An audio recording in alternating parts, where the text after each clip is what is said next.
What's the deal, YouTube? It's your girl, Miss Honey.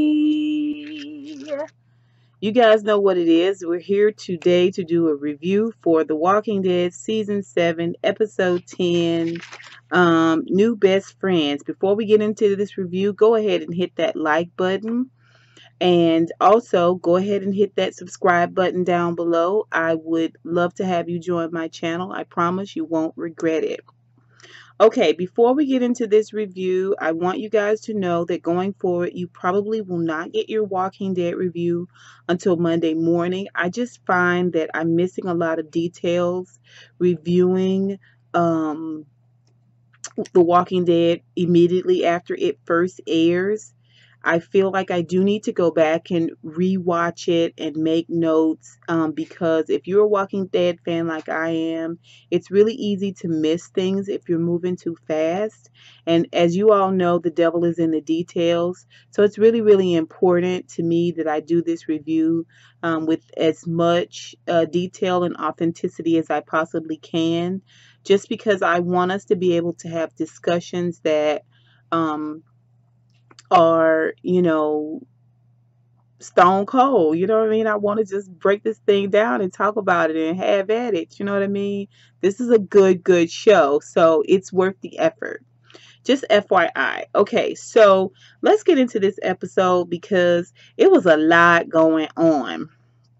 First, the show opens up with King Ezekiel, Morgan, Richard, this one archery woman, the big goofy guy that stands next to King Ezekiel, and and they're clearly there to meet the saviors for their bi-monthly extortion drop off. Um, what's so funny is that every time the saviors come, they give them not only the loot, but they give them a vehicle to drive the loot up with. It's not like they unload it and load it. No, they take the whole car. I mean, King Ezekiel, the kingdom seems to have a lot of resources. Maybe it's the size of the group that they're able to produce a little bit more, but it's just something I've made a note of. Prior to the Saviors arriving, we see the archer woman shoot a walker, and as she turns after shooting the walker, she says, "My sister had that dress."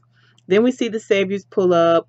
I think his name is Gary, that's sort of leading the group, and he, King Ezekiel shows him the extortion um, loot, and Gary says it looks like it's a little short. King Ezekiel's like, "I think you might want to look again." And the guy walks up and looks at it and is like, yeah, it looks like it's more than enough. That's great. Close it down. They're getting ready to go. But oh no, no, no, no. Now, because the Saviors have brought their group of people. And if you guys remember from the first half of the season, Richard had beef with this one Savior who is just like the epitome of a Negan a-hole. And he is this close to Richard in his face. Like, he wants Richard to drop an eyelash so he can have a reason to say something, to start a fight, to get into this thing with Richard. Okay? And really, this is what you see from all of the saviors, all of Negan's people, because they cannot, stand up to Negan. They don't have the balls to exert themselves against Negan. Everyone else that they come across, they become the Negan. They become the giant center of attention a-hole. This guy is no different. Okay? So he says, "I'm thinking I need to have his gun. And I'm thinking going forward, he doesn't ever need to have another gun." Okay? You want to exert this sort of supreme power over this guy. And Richard's like, "Well, first of all, you hit me first last time, which is why I had to mollywop you. Okay? That's first and foremost." The guy's like, he just goes to draw. Richard draws. And so they've got their guns drawn at each other. And, um, Gary is like, what's going to happen here? What are we going to do? And so Richard says, "Yeah, King Ezekiel, what are we going to do?" So King Ezekiel tells Richard to give the a-hole his gun. Of course, this stings. This burns real deep because he's wanted to fight for some time. He's wanted to resist for some time. He's wanted to put his foot down for some time. And this is just another lump that he's got to take upside his head behind these saviors. You know, he can't be the man. He can't be the strength that he needs to be with these saviors constantly breaking him down. Gives the gun up. The guy, not enough in the a-hole. He's got to go the extra mile into a-holedom by taking the gun and trying to wallop Richard with it. You know, he's going to whack him real good. Morgan, knee-jerk reaction, takes the fighting stick and clips the guy's hand or something. He stops him from hitting Richard. The guy takes the walking stick and then whacks Morgan and cuts his ear. Well, Morgan's protege, in turn, takes his stick and puts the guy down. Chop, chop, chop. Puts the guy down. So everything just has to stop. Like, hold up. King Ezekiel is talking to Gary, and Gary's like, what are we going to do here? This has got to get out. This is getting out of control. We just get to the point where we're going to constantly have these battles. And King Ezekiel wisely says, you're right, you're right. Going forward, Richard will not join us in these meetups. And the guy's like, oh, no, no, no. Richard's got to come, because we've got to come to some sort of reconciliation with this whole thing. In other words, truly the only way we're going to be able to stop all of this is if we put Richard down. And that way this guy doesn't have anybody to pick on, bully, you know. So King Ezekiel's just like, basically he's trying to say that Richard can get the bad. Richard's going to get Lucille. Okay, if we just got to talk this thing out. We got to rectify it. So they get back to the camp, and King Ezekiel, even after all of this stuff has happened, King Ezekiel says to Morgan's protege, says to him, you were good with that fighting stick, but you're a little too quick with it. You don't need to be so quick to fight, to want to fight, to get into a fight. The guy's like, it's just a knee-jerk reaction. He was like, well, you need to take some of the knee-jerk out of that reaction. Okay, so you know, then we see Morgan talking to Daryl. Daryl wants to know, where'd you guys go in those trucks? You went to meet them, didn't you? You know, and you know, Morgan doesn't have a whole lot to say. I mean, you know what's going on. It's amazing to me how much Morgan has settled into things, and you know, Daryl once again just tries to you know, figure out what's Morgan's deal. What are we gonna do here?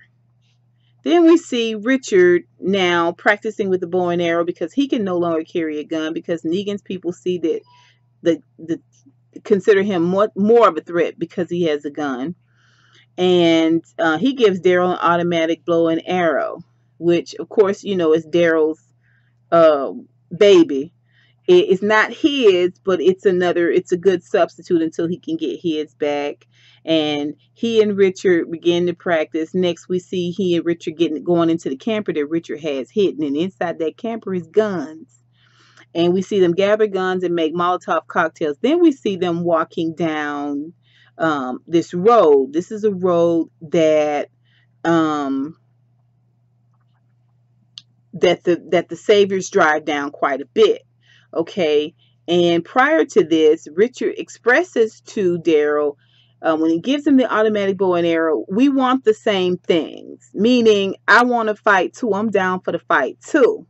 So we don't know what's going to happen with the Molotov and all of that. I mean, they seem like they're kind of going to war already, but really they want to. Richard's idea is that they're going to shoot and kill the next convoy that comes down.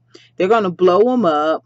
And when the saviors come to see what happened to their boys, he's left a little trail that's going to lead them back to the camper and all the loot that's there at the camper. And then from there, he's left the trail to lead them back to this house, this cabin where this woman lives. And she's going to be collateral damage. maybe not. She's a bit of a fighter. She's kind of scrappy, but I think it will provoke Ezekiel, if something happens to her, to fight with us.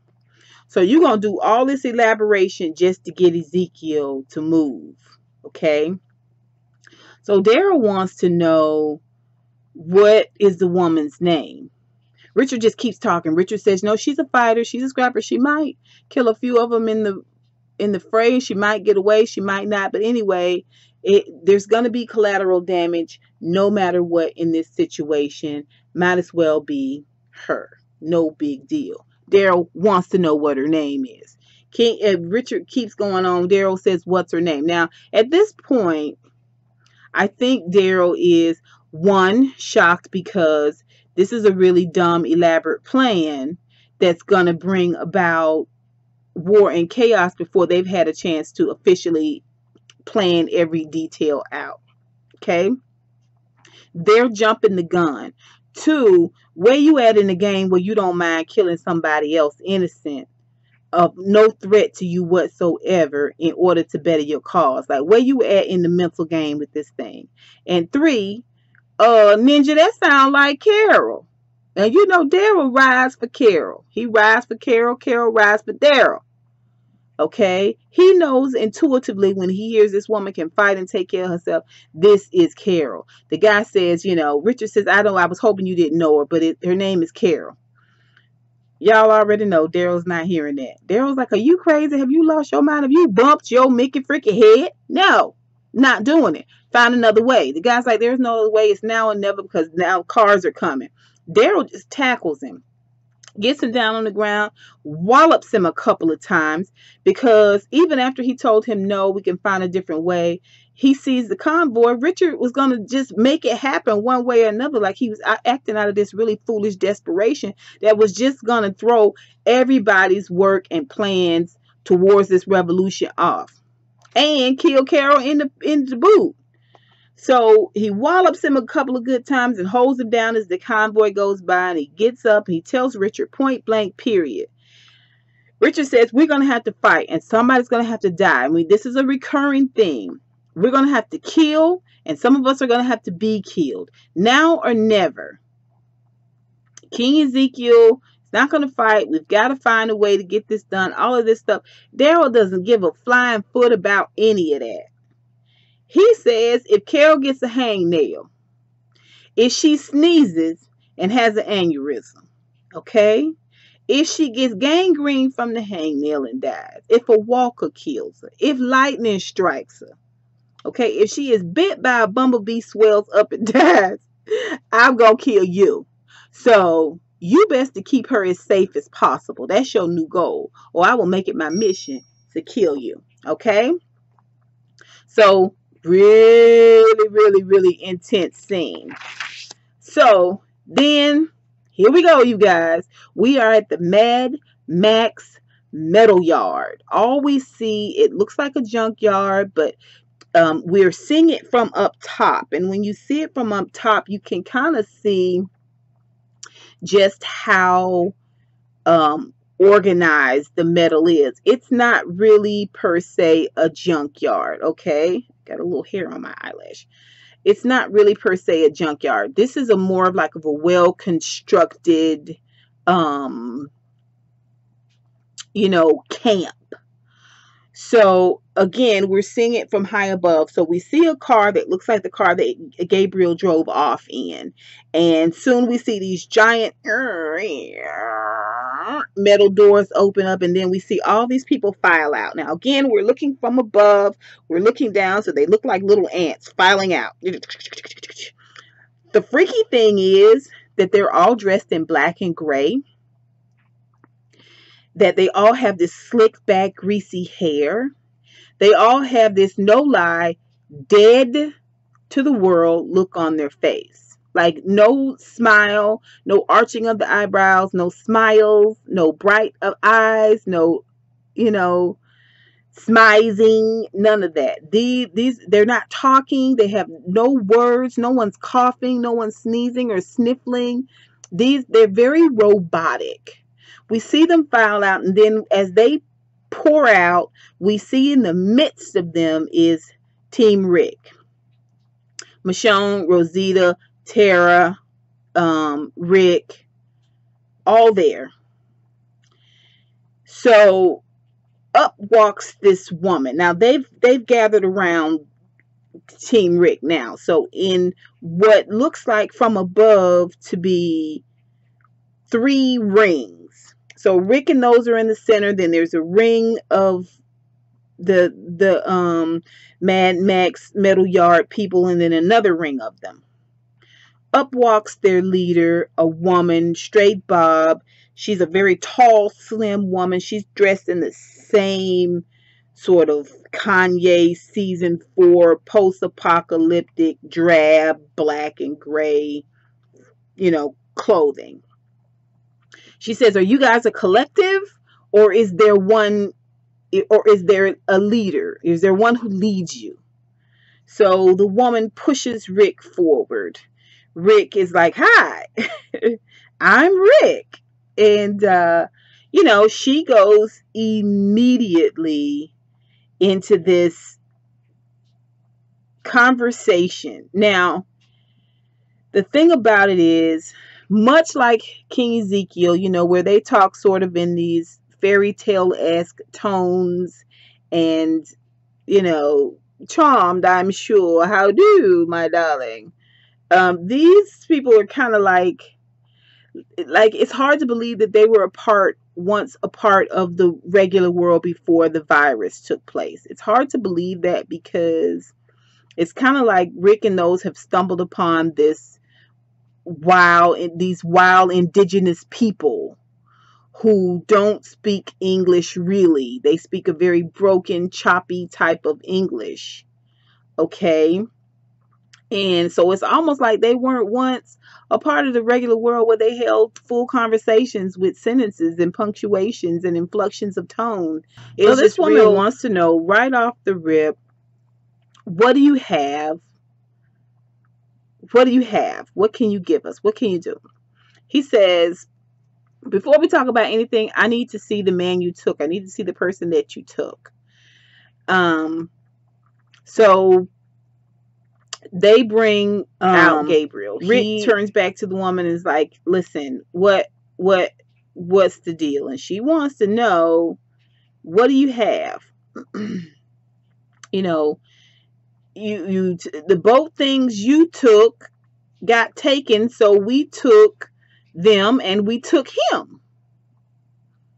And Rick says, "Well, then that we have nothing to give you. You also should know that everything we have belongs to the Saviors. We belong to the Saviors. We work for them. Anything happens to us, it's going to cause them to come down on you. Okay? You don't want to bring the Saviors to your door. That's the last thing you want. Okay? You kill us, they're going to kill you. All right? So establishes the enemy, establishes a fear component. Then he goes into his tough sell. Rick is very single-minded. Okay? He says, "But if you join us and fight, then, we can together get rid of the Saviors." So she says, moment of pause, no. At that moment that she says no, her people kind of close in a little bit on Michonne and those. And Michonne and them get into this fight. They're fighting them off. And all of a sudden we hear, "Stop!" Gabriel's gotten away and he's gotten a knife to one of the Mad Max Metal Yard people. "Let them go. Let us go, or I'll kill her." And, he says to her, "Listen, let us go. We can help you. We can work together. We can get these things. We can get you things." And so the woman says, away from her. This is how they talk, away from her. So Gabriel takes the knife, puts it down on the ground, but then he says, "Listen, they found me here, right? They're very resourceful people. If we can fight, we can get more stuff from the Saviors. You can have whatever you want. You can trust Rick and the others because they're very smart. They're very resourceful. They find a way to get things done. So she thinks for a second and she says, okay, take him to the up place.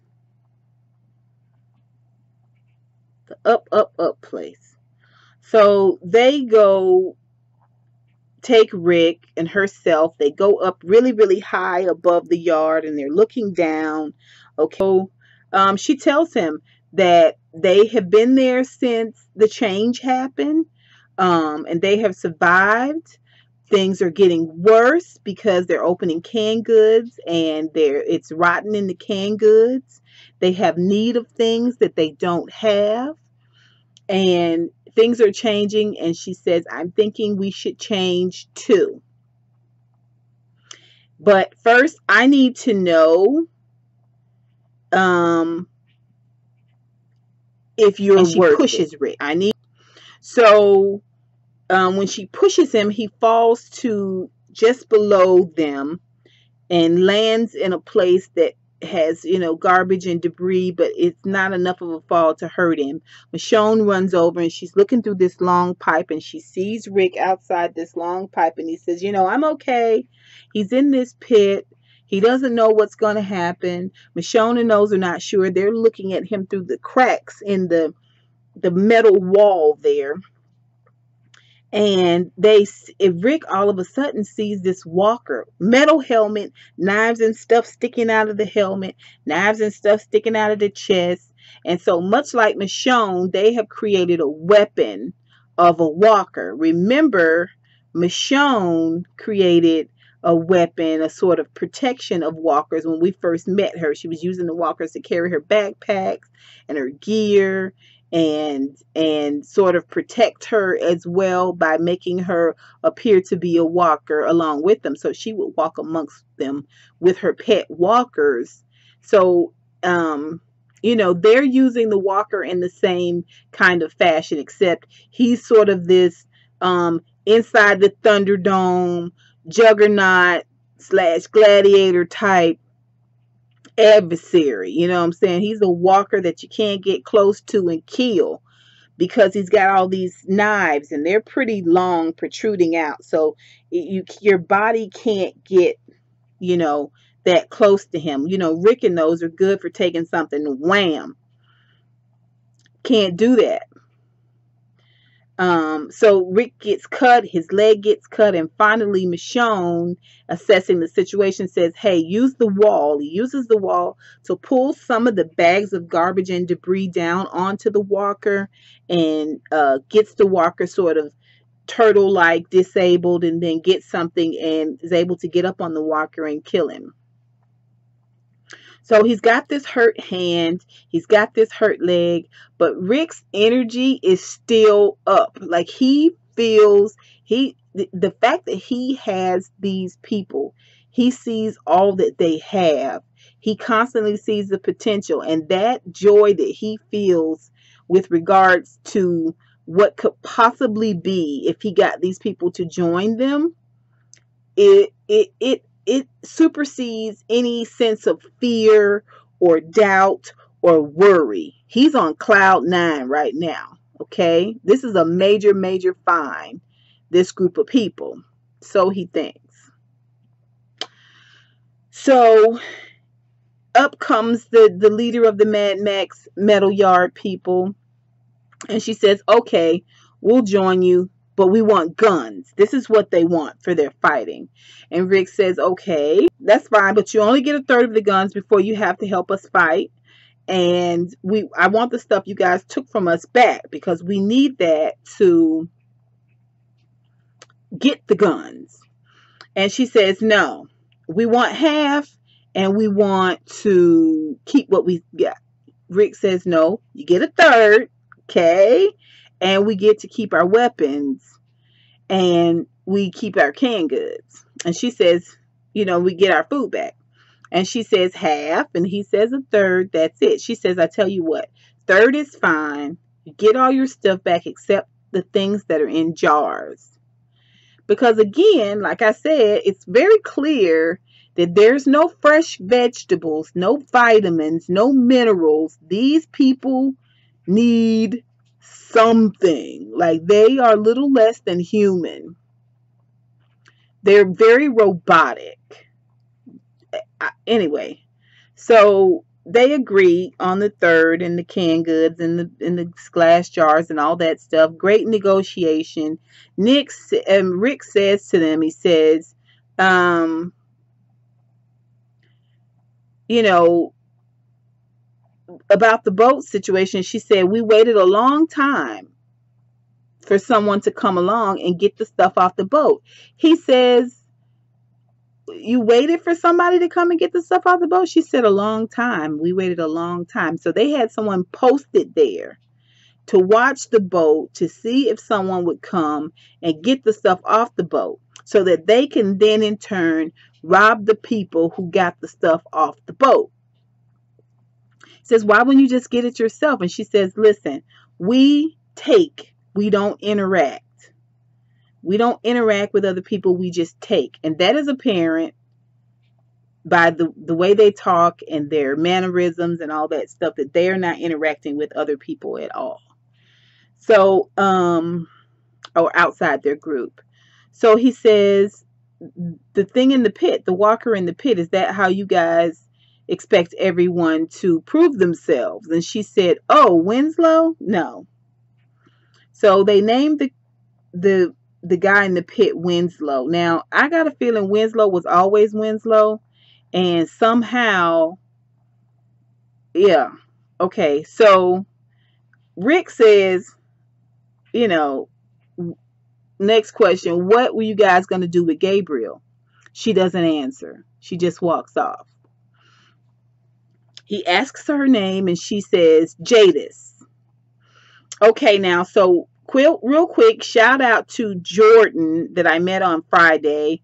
Diehard Walking Dead fan. He's actually, unlike myself, read the comic books, and he gave me a little bit of insight. No details. Everybody who watched The Walking Dead knows that spoilers are not allowed, okay? No details. He just let me know something way worse than Negan is coming. So after we finally resolve this, Negan situation, the next enemy's got to be, in theory, obviously bigger and badder than Negan, and he kind of sort of confirmed that by saying that the next.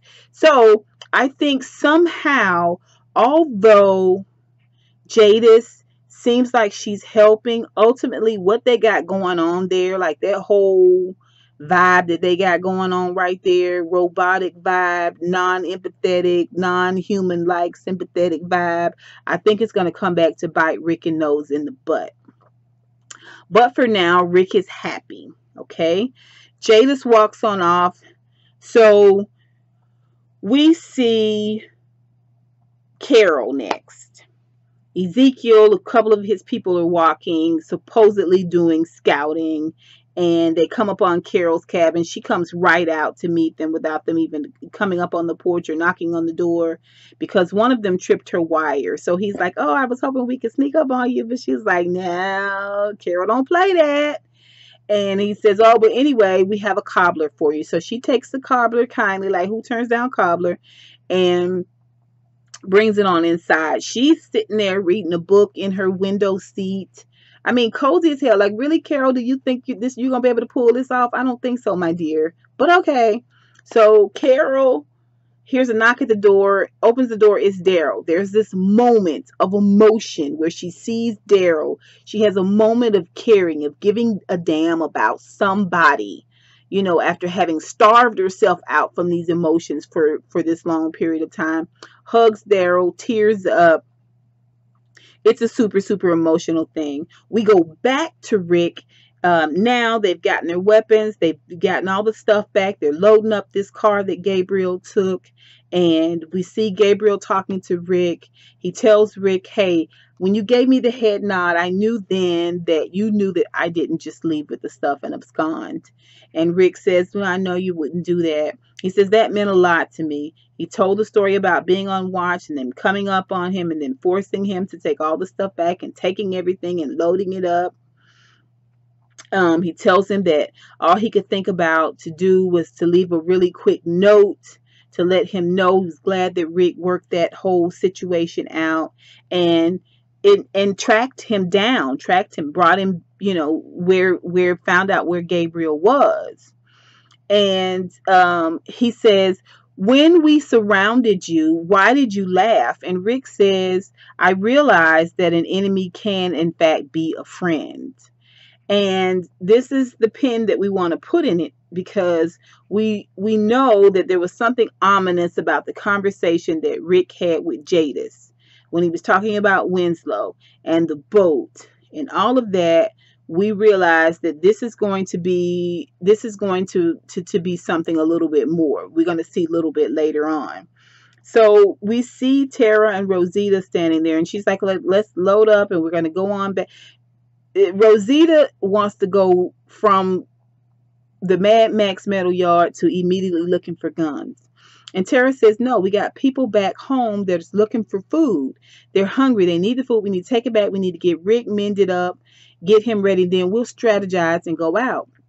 Rosita was like, forget it. I'll go out by myself. Tara's like, no, we're going to stick together and you're going to cut this bull crap out. Rosita goes into this whole diatribe about what's the point, we got to fight, and this type of thing. She is looking for something to accomplish, to satisfy this seething anger and sense of revenge that she has growing inside of her. And I just hope that she doesn't let this thing turn her into a casualty. This unable to check this part of her emotions into a casualty for herself or for someone else. Okay, so that scene closes out with them all, headed back. Rick tells Tara, listen, so since you've been out the furthest than the rest of us, we're going to let you sort of give us an idea of where we may or may not be able to find some guns. Now, this is a problem because remember, Tara was let out of the women and children's camp, aka lesbian camp. It was just anyway. So she promised the little girl that she would never bring anyone else back there, because remember, they kill people that fall into their camp because they don't want anyone else to lead the saviors back to them. If people leave, they might tell and bring the saviors back. So she promised the little girl she wouldn't tell. So she's got this puzzled look on her face because she knows that ultimately this may be the only place where they're able to find a serious cache of guns. So that scene closes out with Rick feeling really, really great about himself, and I was happy about it. We cut back to Daryl and Carol sitting at the fireplace, and they're talking. He said, why did you leave? And of course, she left to avoid loss of others, loss of herself, seeing people die. She just doesn't want any part of it anymore, because she knows this loss provokes this type of fighting, killing spirit in her. And she knows the more you act on those feelings, the less of a human you become. Now, we are seeing this trend all across the whole episode. That was a moment with the young lady who shot the walker, who had a dress like her sisters. It's this sort of humanizing side, this part of their past that they remember. Carol is sort of saying some of the same things, in that she doesn't want to become less human by being this killer, this constantly killing, defending, avenging.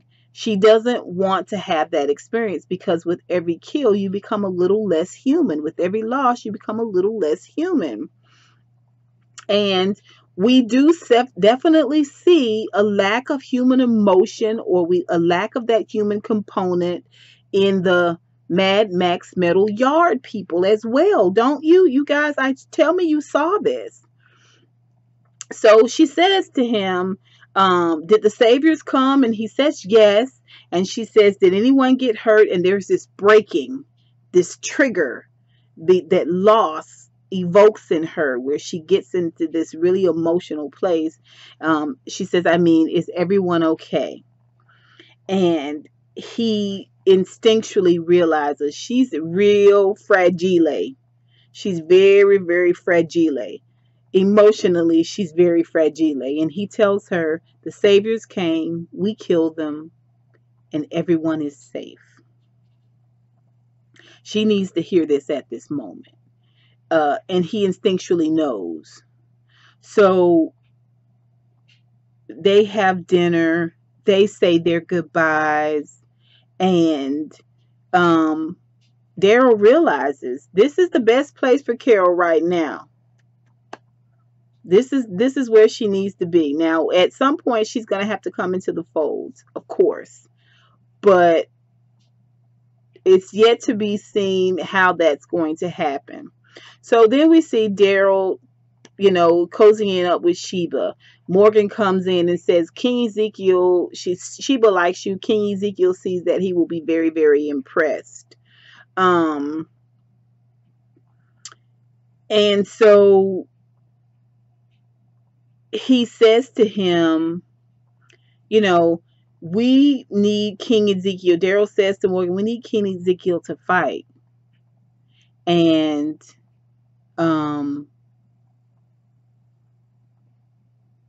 we need your help with that. Prior to that, he says,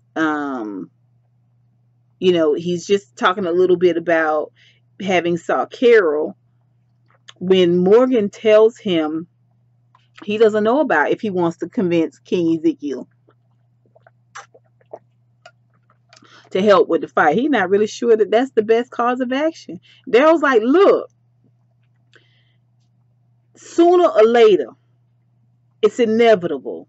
We are going to have to fight, and we are going to have to kill. We are going to have to assert ourselves at some point. You're just putting it off. And so Morgan was like, well, isn't that pot calling the kettle black? I know you didn't tell Carol about the others that we lost, because if you did, she'd be right here with you right now. And Daryl has to concede to that. Still, after everything that they went through in the initial scene with the walking stick and the gun and the whacking of the ear, and we're going to have to do something about Richard, it's like Morgan still doesn't get it. It's like they're always waiting. King Ezekiel, Carol, I mean, they're waiting for things to get better. Like, you can ride it out. No, you know the situation. Daryl tells him in the morning he's out.